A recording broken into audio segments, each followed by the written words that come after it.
नमस्कार। History by captain doctor Rajendra J Man Singh.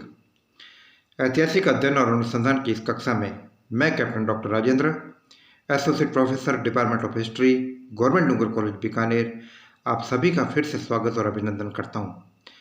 विद्यार्थियों, आज की कक्षा में मैं आपसे बात करूंगा policy of the resistance of Maharana Sanga, Mewar के महाराणा सांगा की प्रतिरोध नीति के बारे में। और विद्यार्थियों, अभी इससे पहले की कक्षा में मैंने आपसे बात की थी महाराणा सांगा की प्रतिरोध नीति की पृष्ठभूमि के बारे में और उन परिस्थितियों के बारे में जिसके तहत हम ये चलते देखते हैं कि किस प्रकार से महाराणा सांगा ने न केवल दिल्ली सल्तनत के शक्तिशाली शासकों इब्राहिम लोदी, बल्कि शक्तिशाली मुगल शासक बाबर और अपने आसपास में स्थित अपनी सीमाओं को छूती हुई मालवा और गुजरात की मुस्लिम सत्ताओं के साथ जो प्रतिरोध और संघर्ष की नीति की शुरुआत की, वह मेवाड़ की गौरवमयी परंपरा और प्रतिष्ठा के अनुकूल थी।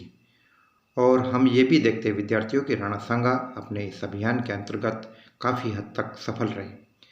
यद्यपि राणा सांगा की बाबर के साथ जो लड़ाई हुई, उस लड़ाई में राणा सांगा को निर्णायक रूप से परास्त होना पड़ा, लेकिन विद्यार्थियों, इससे सांगा की महत्ता कम नहीं होती, बल्कि सांगा के गौरव में, प्रतिष्ठा में एक नया अध्याय जुड़ता है। एक ऐसा अध्याय जो मेवाड़ के महाराणाओं की गौरवमयी परंपरा और प्रतिष्ठा के मुताबिक था, जिसके तहत उन्होंने मुगलों की अधीनता स्वीकार नहीं की, बल्कि अपने वजूद को बरकरार रखने के लिए युद्ध किया। तो आइए विद्यार्थियों, प्रतिरोध की इस नीति के पहले चरण के अंतर्गत मैं आज आपसे बात करूंगा महाराणा सांगा ने किस प्रकार से दिल्ली की लोधी सत्ता के साथ प्रतिरोध की नीति और संघर्ष की नीति को अंगीकार किया। विद्यार्थियों, इससे पहले की कक्षा में मैंने आपसे चर्चा की थी कि किस प्रकार से सांगा ने इब्राहिम लोदी, सिकंदर लोदी के अंतिम दिनों में उसके दुर्बल स्थिति का फायदा उठाकर मेवाड़ की सीमाओं को छूते हुए दिल्ली सल्तनत के कुछ क्षेत्रों पर अधिकार किया। 1517 में इब्राहिम लोदी के शासक बनने के बाद हम देखते कि इब्राहिम लोदी और उसके भाई जलाल खान के बीच में उत्तराधिकार का एक संघर्ष होता है, एक लड़ाई होती है। और इस लड़ाई के दौरान उत्पन्न अव्यवस्था का फायदा उठाकर राणा सांगा मेवाड़ की पूर्वी सीमा पर स्थित दिल्ली सल्तनत के कुछ और क्षेत्रों पर अधिकार कर लेते हैं। और इसके अलावा एक संघर्ष का एक महत्वपूर्ण कारण दोनों पक्षों के बीच में यह भी था मालवा का मामला। मेवाड़ की सीमाओं को छूता हुआ मालवा का राज्य इब्राहिम लोदी की आंखों में खटक रहा था। इब्राहिम लोदी अपनी स्थिति को मजबूत करने के लिए मालवा पर अपना नियंत्रण चाहता था।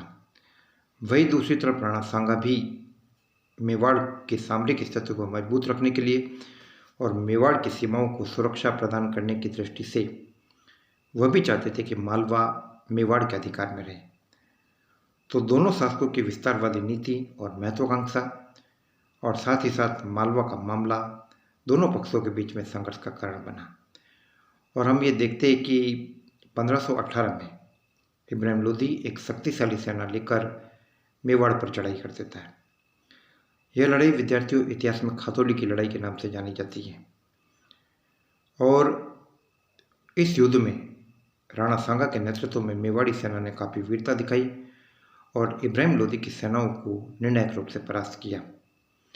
कर्नल जेम्स टॉड अपने एनाल्स एंड एंटिक्विटीज में, इसके अलावा इतिहासकार गौरीशंकर हीराचंद ओझा के विवरण, अमर काव्य वंशावली भी इस बात की पुष्टि करती है कि इस लड़ाई में राणा सांगा को निर्णायक रूप से जीत हासिल हुई और लोधी सेनाओं की परास्त हुई। खुद जहीरुद्दीन मोहम्मद बाबर द्वारा लिखित बाबरनामा में और मिराते अहमदी नामक ग्रंथ में भी इस बात की पुष्टि होती है कि इस लड़ाई के अंतर्गत खातौली की लड़ाई में राणा सांगा की सेनाओं को विजय हासिल हुई। लेकिन विद्यार्थियों, इसके अलावा इतिहासकारों का एक वर्ग ऐसा है जिसमें डॉक्टर ईश्वरी प्रसाद और डॉक्टर बनर्जी, वो ये मानते हैं कि इस लड़ाई में राणा सांगा की जीत नहीं हुई थी। और एक इतिहासकार एन.बी. राय है, वो तो ये कहते हैं कि यह लड़ाई हुई नहीं है क्योंकि दोनों राजाओं के पास, दोनों पक्षों के पास लड़ने का समय नहीं था। लेकिन इस बात की पुष्टि नहीं होती और यह माना जाता है कि खातौली की लड़ाई निर्णायक रूप से राणा सांगा के पक्ष में रही। विद्यार्थियों, खातौली की लड़ाई जीतने के बाद राणा ने अपने आगे बढ़ने का क्रम जारी रखा और टोडा भीम के निकट उनकी सेनाएं आगे बढ़ गई। इब्राहिम लोदी ने इस सेना का मुकाबला करने के लिए एक नई सेना भेजी और इस सेना का नेतृत्व मियाँ माखन को सौंपा गया। विद्यार्थियों, ऐसा माना जाता है कि इस वक्त इब्राहिम लोदी को अपने दो सेनानायकों पर, जो फार्मूली थे, मियाँ हुसैन फार्मूली और मियाँ मारूफ फार्मूली, उनके ऊपर संदेह हो गया और उसने, इब्राहिम ने मियाँ माखन को ये कहा कि इन दोनों सेनानायकों को गुप्त रूप से कैद करके दिल्ली भिजवा दे। लेकिन ऐसा कहा जाता है कि दोनों फार्मूलियों को, मियाँ मारूफ को और मियाँ हुसैन को, इस बात का पता लग गया और वो वहाँ से भाग खड़े हुए और ऐसा कहा जाता है कि वो राणा सांगा से जा मिले। तो कहते हैं कि बाड़ी की इस लड़ाई में, जो धौलपुर के नज़दीक लड़ी गई थी, इस लड़ाई में भी राणा सांगा की जीत हुई। लेकिन फारसी वृत्तांत कुछ अलग बात करते। फारसी वृत्तांत ये कहते हैं कि फार्मूली भाइयों ने इब्राहिम लोदी से माफ़ी मांगी और बाद में राणा सांगा की सेनाओं को हराया। लेकिन इस बात की पूरी तरीके से पुष्टि नहीं हो पा रही है और ये भी माना जाता है कि खुद बाबरनामा में लिख रहा है कि धौलपुर की लड़ाई में राजपूतों ने इब्राहिम लोदी को हराया। तो विद्यार्थियों, मैंने अभी आपसे बात की प्रतिरोध नीति के एक महत्वपूर्ण चरण, प्रथम चरण, जिसमें राणा सांगा ने दिल्ली सल्तनत के साथ किस प्रकार से विस्तारवादी नीति को अंगीकृत किया और मेवाड़ के गौरव और परचम को किस प्रकार से बुलंद किया। 1519 से लेकर 1526 तक का समय विद्यार्थियों, राणा संग्राम सिंह की प्रतिष्ठा, शौर्य और वीरता की चरम सीमा थी। यह राणा के पराक्रम और जलाल का समय था और खुद कर्नल टॉड इस बात की पुष्टि करते हैं और बाबरनामे में भी इस बात का उल्लेख मिलता है कि राणा सांगा एक ऐसा शक्तिशाली शासक था जिसकी कमान के अंतर्गत एक बड़ी सेना हमेशा रहती थी। बाबरनामा में लिखा कि लगभग 1 लाख घुड़सवार सांगा के पास थे और 10 करोड़ की आमदनी वाला मुल्क राणा सांगा की कमान में था। तो राणा सांगा की ताकत विद्यार्थियों अपनी चरम सीमा पर थी। लेकिन विद्यार्थियों, यह इतिहास का और जिंदगी का एक महत्वपूर्ण नियम है कि जिसका उत्थान हुआ है उसका पतन होगा। सूर्य अगर उदय हुआ है तो अस्त होगा, पत्ता यदि हरा है तो पत्ता पीला होगा। यानी उत्थान और पतन ये कुदरत का बुनियादी नियम है। राणा सांगा के साथ भी अब ऐसा ही होने वाला था। लेकिन एक बात स्पष्ट कर दूं विद्यार्थियों कि पराजय और विजय यह एक जीवन का क्रम है और इससे शासकों की महानता, शौर्य और उनके उद्देश्य पर प्रश्न चिन्ह नहीं लगाया जा सकता। और यह महत्वपूर्ण लड़ाई थी विद्यार्थियों, जो राणा सांगा के जीवन की अंतिम लड़ाई साबित हुई और ये लड़ाई थी खानवा की लड़ाई। विद्यार्थियों, खानवा का युद्ध राणा संग्राम सिंह और मुगल साम्राज्य के संस्थापक जहीरुद्दीन मोहम्मद बाबर के बीच में लड़ा गया। यह युद्ध अपने आप में बहुत सारी नवीन बातों को समाहित करता था और हिंदुस्तान में पहली बार बाबर ने एक शक्तिशाली तोपखाने का प्रयोग किया।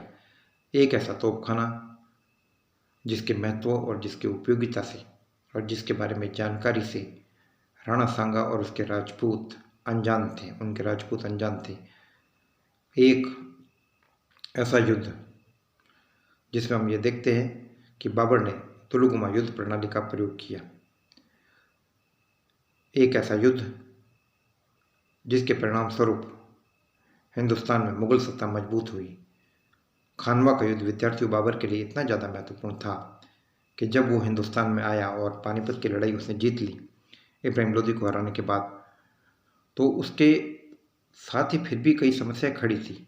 अफगान हारे थे लेकिन अफगानों की ताकत पूरी तरीके से खत्म नहीं हुई थी और अफगान बिहार और उड़ीसा के और बंगाल के क्षेत्रों में काबिज हो गए थे और इब्राहिम लोदी का छोटा भाई महमूद भी अफगानों की सत्ता को वापस एक कर रहा था। और इसके अलावा दूसरा खतरा राणा सांगा से था। तो ऐसी स्थिति में बाबर ने के सामने ये चुनौती थी कि पहले किससे निपटा जाए। और राणा सांगा की ताकत का अंदाजा इसी बात से लगता है कि बाबर ने अफगानों के खतरे से भी ज़्यादा राणा सांगा के खतरे को महसूस किया और उसने युद्ध समिति की बैठक बुलाई और युद्ध समिति के परामर्श को नज़रअंदाज करके उसने पहले राणा संग्राम सिंह से युद्ध में निपटने का निश्चय किया। तो विद्यार्थियों, आगे की कक्षा में मैं आपसे बात करूंगा राणा संग्राम सिंह और बाबर के संबंधों के बारे में। विद्यार्थियों, राणा सांगा का मुकाबला जिस बाबर के साथ था वह कोई मामूली योद्धा नहीं था। वह एक ऐसा योद्धा था जिसने की जिंदगी की अपने जीवन की हर पराजय से सीखा। अपने फरगाना के पैतृक राज्यों को गंवाने के बाद उसने फरगाना और समरकंद के राज्यों को गंवाने के बाद उसने काबुल में 1504 में अपना अधिकार किया। लेकिन वह केवल काबुल से संतुष्ट होने वाला नहीं था और उस वक्त हिंदुस्तान की राजनीतिक परिस्थितियां इस प्रकार से थी कि वह उसे भारत पर आक्रमण करने के लिए प्रोत्साहित कर रही थी। इब्राहिम लोदी की नीतियों के कारण लोदी सरदार इब्राहिम से नाराज हो गए थे और शक्तिशाली लोदी सरदार इब्राहिम लोदी, आलम खान लोदी, दौलत खान लोदी और दिलावर खान लोदी जैसे सरदारों ने बाबर को आमंत्रित किया हिंदुस्तान पर आक्रमण करने के लिए। और यदि बाबर नाम पर यकीन किया जाए तो बाबर का यह कहना था कि उसे इस हमले के लिए राणा सांगा ने भी आमंत्रित किया था। लेकिन इस तर्क की और या इस बात की पुष्टि पूरी तरीके से नहीं हो पाई है। इसके बारे में जानकारी मैं आपको आगे की कक्षा के अंतर्गत दूंगा। जय भारत, जय हिंद।